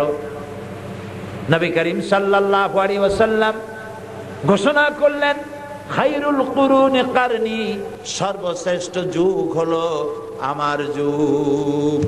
রাসূলের যুগ হলো শ্রেষ্ঠ যুগ। সমাজ থেকে চুরি ডাকাতি নির্মূল হয়ে গেল কোরআনের আইন চলার কারণে। যারা বিরোধিতা করছিল তারাও দেখলো যে মুহাম্মদ সাল্লাল্লাহু আলাইহি ওয়াসাল্লামের সাথে আমরা খামোখাই বিরোধিতা করেছি, উনি তো আমাদের বিরোধী লোক না, উনি তো আমাদের ধর্মের বিরুদ্ধে লোক না, উনি তো দেশে আইন দিয়েছেন এমন যে আইনের মাধ্যমে মানুষ তার নিজের ধর্ম পালন করতে পারে, চুরি করে না, ডাকাতি করে না, মানুষ খাবার পায়, পড়ার পায়, থাকার পায়, সবকিছুর গ্যারান্টি পেয়েছে। আল্লাহ তাআলা তখন একটি সূরা নাজিল করলেন। আল্লাহ তাআলা সূরা নাসর নাজিল করলেন, ইযা জাআ নাসরুল্লাহি ওয়াল ফাতহ ওয়া রাআইতান নাসা ইয়াদখুলুনা ফি দীনিল্লাহি আফওয়াজা। আল্লাহ তাআলা বলেন, যখন আল্লাহর পক্ষ থেকে বিজয় আসবে, আল্লাহর সাহায্য যখন আসবে, তখন দেখতে পাবে দলে দলে লোকেরা ইসলামে প্রবেশ করছে। রাসূলুল্লাহর ইন্তেকালের সময় দেখা গেল আশেপাশে যত গোত্রে ছিল, এলাকা ছিল, সব পড়ে ফেলেছে লা ইলাহা ইল্লাল্লাহু মুহাম্মাদুর রাসূলুল্লাহ। কাফের বলতে আর কেউ ছিল না। শান্তি পেল, নিরাপত্তা পেল। ইসলাম শান্তি এবং নিরাপত্তা। এই শান্তি এবং নিরাপত্তার পথে মানুষ যাতে আর না আসতে পারে, সেই জন্য আজকের পৃথিবীর বৃহৎ শক্তি লেগেছে ইসলামকে ধ্বংস করার জন্য। আজ আমাদেরকে বলা হচ্ছে সন্ত্রাসী, মুসলমানদেরকে বলা হচ্ছে সন্ত্রাসী আর মৌলবাদ। আপনারা বলেন বাংলাদেশের মতো এত শান্তি আর কোথায় আছে বলেন? এই যে পয়লা বৈশাখ গেল, পয়লা বৈশাখী আনন্দ উদযাপন করার জন্য ঢাকা শহরে যা মানুষ নামলো, ইতিহাসে নাকি এত মানুষ কোনোদিন নামে নাই। পেটে বাচ্চা, কোলে বাচ্চা, ঘাড়ে বাচ্চা, এগুলো নিয়ে রাত 12টা 1টা পর্যন্ত রাস্তায় রাস্তায় হিন্দু মুসলমান দৌড়দৌড়ি করেছে। কোনো অশান্তি ছিল? এই প্রথমবারের মতো বাংলাদেশে গত 30 বছরের মধ্যে গত রমজানে রোজার পূজা একসাথে আসলো, ঠিক না? হিন্দুরা তাদের দুর্গা পূজা করতে পারছে? বলেন না পারছে কিনা? মুসলমানেরা রোজাও রাখতে পারছে, ওরা পূজাও করতে পেরেছে, ঠিক না ভাই? এবার বলেন, এই ফেনীতে আপনারা দুর্গা পূজার সময় কয়টা মূর্তির মাথা ভাঙছেন? বলেন, ভাঙছেন? মন্দির ভেঙেছেন? কোন হিন্দু পিটাইয়া ভারতে পাঠায় দিয়েছেন? বাংলাদেশে সাম্প্রদায়িক সম্প্রীতি সব থেকে বেশি ভালো, আলহামদুলিল্লাহ। কিন্তু আমাদের দেশের চিহ্নিত একটি মহল দেশে বিদেশে অনবরত বাংলাদেশের বিরুদ্ধে বলে বেড়াচ্ছে এখানে সাম্প্রদায়িক সম্প্রীতি নাই, এখানে নাকি হিন্দুরা নিরাপত্তা বোধ করছে না, এখানে নাকি সন্ত্রাসের জ্বালা মানুষ অস্থির, আর সন্ত্রাস সব নাকি তৈরি হয় মাদ্রাসায়। এরা মাদ্রাসা বিরোধী, মাদ্রাসা ওদের সহ্য হয় না, সেই জন্য গত 5 বছরে তারা 252টা মাদ্রাসা বন্ধ করে দিয়েছিল। এদের কাছে আলেম অসহ্য, যার কারণে তারা ওই 5 বছরে 26,000 আলেমদেরকে পাবলিক সিকিউরিটি অ্যাক্টে গ্রেফতার করে জেলখানার মধ্যে রেখে দিয়েছিল, আলেম ওলামাদেরকে নির্যাতন করেছিল। এখন তাদের সহ্য হচ্ছে না, ক্ষমতায় যাওয়ার জন্য পাগল হয়ে গিয়েছে এবং বাংলাদেশের বিরুদ্ধে বদনাম করছে। আমার এইটুক বয়সে আমি যদ্দূর বয়স পেয়েছি তার মধ্যে আমি দেখেছি পৃথিবীর কোন দেশের নেতারা আর এক দেশে গেলে নিজের দেশের বদনাম কেউ করে না। আমাদের দেশে বিদেশ থেকে যত নেতারা আসে, প্রেসিডেন্ট, প্রধানমন্ত্রী, সরকার প্রধান, রাষ্ট্রপ্রধান যারাই আসে, তাদের দেশের কোনো ঘটনা, বদনাম জনিত কোনো ঘটনা আমার দেশে বলছে বলে আমি তো কোনো পত্রিকায় পড়ি নাই, রেডিও টেলিভিশনেও শুনি নাই, দেখি নাই। আপনারা কি শুনেছেন? কিন্তু দুর্ভাগ্য এই জাতির, এই দেশের একটি চিহ্নিত মহল ক্ষমতা হারাইয়া প্রত্যেক দিন দেশে এবং বিদেশে গিয়ে দেশের বদনাম গেয়ে বেড়াচ্ছে। বাংলাদেশের চাইতে সাম্প্রদায়িক সম্প্রীতি কোন দেশে আছে আমি সেই দেশের নাম শুনতে চাই। আছে কোন দেশ এর থেকে শান্তি? এই দেশের তারা বুঝতে পেরেছে যে আমাদের আর উপায় নাই। এই জোট সরকার ইসলামের পক্ষের সরকার, আলহামদুলিল্লাহ বলে। আলেম ওলামারা নিরাপদে আছে। অনেকে বলে যে জোট সরকার ইসলামের জন্য করলো কি? ইসলামের জন্য করলো কি? এই যে টুপি মাথায় দিয়ে এতগুলি মানুষ ওয়াজ শুনতেছেন, এটা কি কম? এটা কি কম? ওই 5 বছরে তো কোনো জায়গায় যাওয়াই যাইতো না। আমি যাওয়ার আগেই জনাব হরতাল সাহেব এসে হাজির, মিস্টার 144 হাজির হয়েছেন, এরকম বহু হয়েছে, হাজারও হয়েছে। কিন্তু জনগণ খুব শক্ত ছিল। সরকার দিয়েছে 144, জনগণ বানাইছে 288, ঠেকাইতে পারেনি। তো এখন তো দাড়ি মুখে নিয়ে মাথায় টুপি দিয়ে হাঁটতে গেলে কেউ স্বাধীনতা বিরোধী বলে না, ঠিক কিনা? সত্য কিনা? তখন প্রাইমারি স্কুলগুলিতে শিক্ষার উপকরণ দেওয়া হতো, ইবতেদায়ী মাদ্রাসাগুলিতে দেওয়া হতো না। কারণ ওরা খুব বুদ্ধিমান, ওরা জানে যে গরিব মানুষেরাই ছেলে পেলে মক্তবে দেয়, ইবতেদায়ীতে দেয়। যখন টাকা পয়সা দেওয়া হবে, শিক্ষার উপকরণ দেওয়া হবে প্রাইমারিতে, তো গরিবরা ছেলে পেলে সব ওখানে দেবে, মক্তব এবং ইবতেদায়ী ছাত্র পাবে না। আর মক্তব আর ইবতেদায়ী মাদ্রাসা হচ্ছে ফিডার সেন্টার। ওরা যদি ছাত্র না পায়, দাখিল মাদ্রাসা ছাত্র পাবে না, দাখিল যদি না পায় আলেম পাবে না, আলেম না পাইলে ফাজেল কামেলও পাবে না। আস্তে আস্তে এটা বন্ধ হয়ে যাবে। মুখ দিয়ে তারা বলবে না যে মাদ্রাসা বন্ধ করে দেবো, তাই মুসলমানের দেশ তো, এটা বলার সাহস তখনও তাদের হয় নাই। সেই জন্য কলে কলে মারার ব্যবস্থা করছে, কলে কলে মারার ব্যবস্থা করেছিল। ওই যে এক লোক, সে নাকি তার বউরে খুব কিলাইতো। একদিন বউ জিজ্ঞেস করলো, আচ্ছা তুমি যে এত জোরে জোরে আমারে কিলাও, তুমি কি আমারে রাখবা না? স্বামী কয়, কিলের ওজন বুঝে টের পাও না, রাখবো কিনা? সুতরাং মাদ্রাসা বন্ধ করবো এটা মুখ দিয়ে বলবে না, কলে কলে বন্ধ করার ব্যবস্থা সবটা করেছিল। বর্তমান জোট সরকার প্রাইমারি স্কুলে যে ধরনের শিক্ষার উপকরণ ফ্রি বিতরণ করা হচ্ছে, ইবতেদায়ী মাদ্রাসাগুলিতে অনুরূপ ভাবে দেওয়া হচ্ছে। এবং ইবতেদায়ী মাদ্রাসার শিক্ষকদেরকে প্রাইমারি স্কুলের মতো বেতন ভাতার ব্যবস্থা করা হবে ইনশাআল্লাহ। মসজিদের ইমাম মুয়াজ্জিনদেরকে সার্ভিস রুল করে তাদের বেতন ভাতার ব্যবস্থা করা হবে ইনশাআল্লাহ। ফাজেলকে ডিগ্রির মান, কামেলকে মাস্টার্সের মান দেওয়া হবে, বলেন ইনশাআল্লাহ। সুতরাং ওরা বুঝতে পেরেছে আর উপায় নাই, আর উপায় নাই। রাস্তাঘাট, স্কুল, কলেজ, কালভার্ট, ব্রিজ, যেদিকে তাকাবেন সেদিকেই উন্নয়ন। ঠিক কিনা বলেন? ঠিক কিনা বলেন? আলহামদুলিল্লাহ কর। এগুলিকে আমি বাড়ায় বলছি না, সত্য বলছি, বলেন। যেদিকে তাকাবেন সেদিকেই উন্নয়নের ছোঁয়া। আইন শৃঙ্খলার অভূতপূর্ব উন্নতি, আলহামদুলিল্লাহ বলেন। র‍্যাব তৈরি করে সন্ত্রাসকে বন্ধ করা হয়েছে, আলহামদুলিল্লাহ। র‍্যাব আশায় গোটা জাতি বলেছে আলহামদুলিল্লাহ। কিন্তু একটি দল, তারা দেখেছে যে আমাদের কর্মী টর্মী, নেতা নেতা সব তো শেষ, তারা পড়েছে ইন্না লিল্লাহ। ইন্না লিল্লাহ পড়তে থাকুক, আল্লাহ র‍্যাবকে আরো শক্তিশালী করুক। প্রিয় ভাই সব, তারা যখন দেখলো আমাদের তো আর কোনো ভবিষ্যৎ নাই, নির্বাচনে জেতার মতো আর কোনো সুযোগ নাই বলে তারা হতাশ হয়ে গেছে। কাজেই যখন মানুষ খাইতে চায় না, তখন বলে যে ভাজা মাছের ঝোল দাও। নির্বাচনে জিততে পারবো না, কাজে এখন কি করা যাবে? সব ডাল ভাঙছে, যে ডাল ধরেছে সে ডালই সুপার ফ্লপ করেছে। এখন বলতেছে কেয়ারটেকার পদ্ধতির পরিবর্তন করতে হবে, নইলে নির্বাচন হতে দেব না। কি মারাত্মক কথা, কত বড় অগণতান্ত্রিক স্বৈরাচারী কথা! নির্বাচন হতেই দেব না। মামু বাড়ির আবদার, শ্বশুর বাড়ির আবদার, নির্বাচন হতে দেবেন না। আর 14 কোটি মানুষ আপনাদের মুখের দিকে তাকায় তাকায় চকলেট চষবে। বিষয়টা এত সহজ নয়, এত সহজ নয়। কেয়ারটেকার পদ্ধতির মাধ্যমে আপনারা নির্বাচন করে ক্ষমতায় আসছিলেন, 5 বছর ক্ষমতায় ছিলেন। যদি এটা ত্রুটি যুক্ত হয়, ওই 5 বছরে আপনারা সংশোধনের প্রস্তাব কেন উঠান নাই? জনগণ আপনাদের দুষ্টামি বুঝতে পেরে কেয়ারটেকার পদ্ধতির একটি লাইনও পরিবর্তন করা হবে না। যদি কিছু করতে চান, পার্লামেন্টে আসতে হবে, কথা বলতে হবে, সর্বসম্মতভাবে যেটা হবে সেটাই হবে। কিন্তু আপনাদের ইচ্ছা মতো নির্বাচন করতে দেবেন না, এই কাজ হতে দেওয়া হবে না। এটা চলবে না বাংলাদেশে ইনশাআল্লাহ।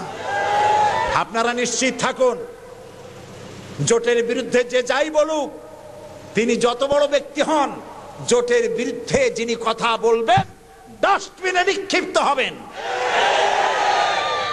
এই জোট সরকার আবার ক্ষমতা আসবে ইনশাআল্লাহ। সবাই বলেন ইনশাআল্লাহ। প্রিয় ভাই সব, এটাই জন্য আমাদেরকে যে কথার থেকে এই পর্যন্ত এসেছি, আমাদের বলা হচ্ছে সন্ত্রাসী, মৌলবাদী।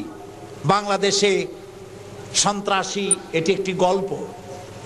আন্তর্জাতিক সন্ত্রাসের সাথে বাংলাদেশের কোনো সম্পর্ক নাই, আলহামদুলিল্লাহ। আমরা আমেরিকাকে বলতে চাই, অভিশপ্ত ইহুদিরা প্রত্যেক দিন প্যালেস্টাইনি মুসলমানদেরকে হত্যা করছে, এটা কি সন্ত্রাসী তৎপরতা নয়? ইহুদিরা প্রতিদিন তাদের বুলডোজার দিয়ে ফিলিস্তিনের মুসলমানদের বাড়ি ঘর বুলডোজার দিয়ে মাটির সাথে গুড়িয়ে দিচ্ছে, এটা কি সন্ত্রাসী তৎপরতা নয়?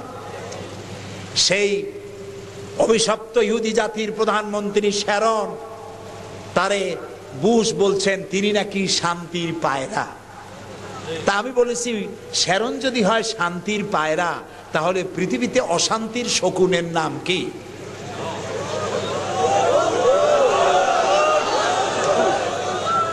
আপনাদের ফতোয়াই কার্যকরী হোক। আল্লাহ আছেন, আল্লাহ আছেন। ও তো ভালো, ফেরাউন ওর থেকে শক্তিশালী ছিল, নমরুদ ওর থেকে শক্তিশালী ছিল। ফেরাউনরে চুবাইয়া আল্লাহ শেষ করছে, নমরুদরে জুতা দিয়ে পিটাই আল্লাহ বিদায় করে দিছে। ঠিক না? সেই আল্লাহ আছে কিনা? জোরে বলেন আছে। তবে ওয়ামাকারু ওয়ামাকার আল্লাহ ওয়াল্লাহু খায়রুল মাকিরিন। আল্লাহর কৌশল, আল্লাহ সব থেকে বড় কৌশলী। ও বলতেছে মুসলমান শেষ করে দেবে, কলে কলে সব শেষ করবে, মুসলমান ইসলামের রাষ্ট্র শেষ করে দেবে। আল্লাহ তাআলা তার ঘরের মধ্যে মুসা আলাইহিস সালামের মারার চেষ্টা করছিল না ফেরাউন? একটা পুরুষও বাঁচতে দেবে না, সব মেয়ে লোক জিন্দা রাখবো, মেয়ে লোক সব মেরে ফেলবো, এরকম বলছিল না? সেই জায়গায় আল্লাহ মুসারে বানাইছেন কিনা? লালিত পালিত করছেন কোথায়? ফেরাউনের ঘরের মধ্যে। যে বুশ দুনিয়া থেকে ইসলাম আর মুসলিমদেরকে মিটাতে চান, সেই বুশের ঘরের মধ্যে আল্লাহ তাআলা ইসলাম ঢুকাই দিছে।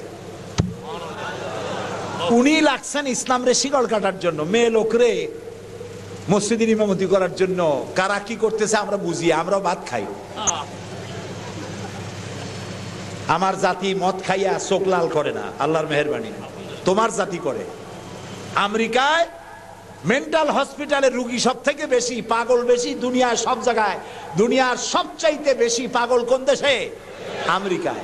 কারণ ওদের ব্রোকেন ফ্যামিলি, যৌথ পরিবার না। স্বামী স্ত্রী বিশ্বাস করে না, স্ত্রী স্বামীরে বিশ্বাস করে না, বাপ ছেলেরে স্নেহ করে না, ছেলে মায়ের ভক্তি করে না। অশান্তির জ্বালায় মাথার চুল চতুর্দিক দিয়ে কাটিয়া মাথার উপরে তালপট্টির দ্বীপ বানায় রাখে।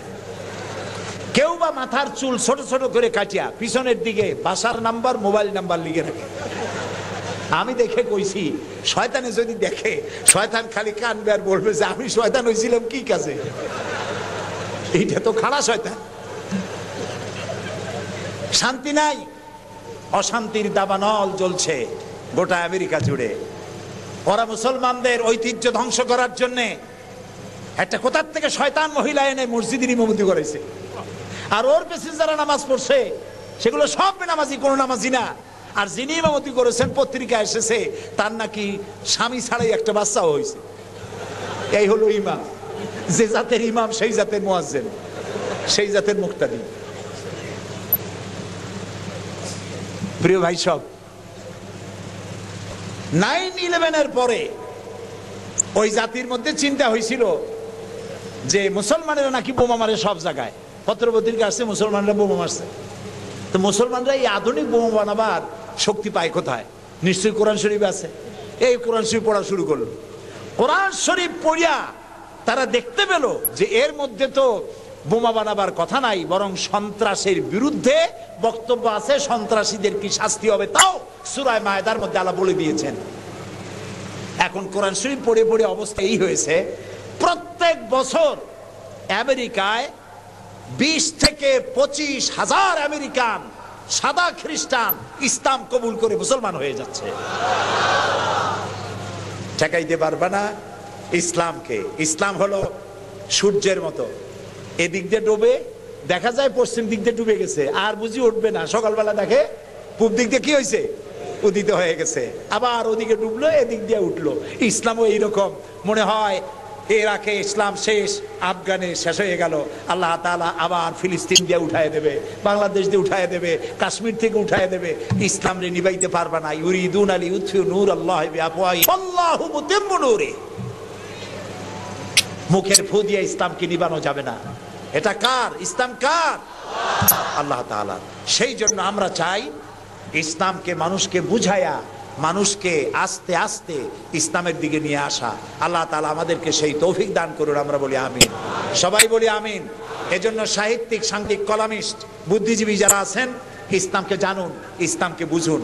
আমার দেশের এক শ্রেণীর কপাল পোড়া বুদ্ধিজীবী আছে, কলামিস্ট আছে, অনবরত পত্র পত্রিকায় ইসলামের বিরুদ্ধে লিখতেই থাকে। ঠিক কিনা বলেন?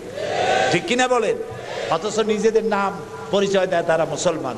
কি আশ্চর্য কথা! নিজে মুসলমান আর ইসলামের বিরুদ্ধে সমানে লিখতে থাকে। আমার মনে হয় কি, আমার অবজারভেশন, পৃথিবীতে কোন জাতি তাদের ধর্মের বিরুদ্ধে এবং ধর্মীয় ব্যক্তির বিরুদ্ধে এত বাজে কথা লেখে না এবং বলে না, যত বাজে কথা লেখে আর বলে বাংলাদেশের নামধারী মুসলমান এক ধরনের বুদ্ধিজীবী আর কলামিস্টরা। আল্লাহ এদেরকে হেদায়েত দিন, বলেন আমিন। ইসলামকে জানুন, বুঝুন। অন্ধভাবে ইসলাম কবুল করার কোনো মানে নাই। এই জন্য কোরআনের প্রথম কথা হচ্ছে ইকরা, পড়ো। কোরআনের প্রথম কথা কি? পড়ো, পড়ো, রিড অ্যান্ড রিড, পড়ো।